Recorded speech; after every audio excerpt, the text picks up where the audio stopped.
muna. Ito malapan. Sa akin yan. Wala pa na ito. Wala pa na. Ano na, harap.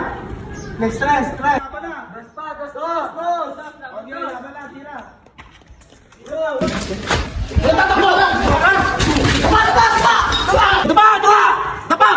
Dapa! Senyor! Pagkaroon tayo!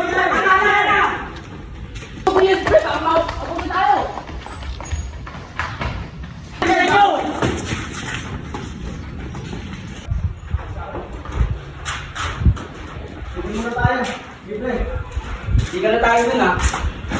Asa na kaya sila? Matok-matok tayo pre. Baka paparating na yung mga yon. Hindi kaya nahuli yun? Hindi yun. Nahuli isa sa akin eh. Oo nga. Si Kartik nahuli nga eh. Ayos lang kaya ngayon? Ayos lang yun pre. Oo, nandito na pala kayo pre. Dito na pala ako eh. Sa kayo pre. Ayos lang kayo. Kulang tayo sa nahuli si Kartik.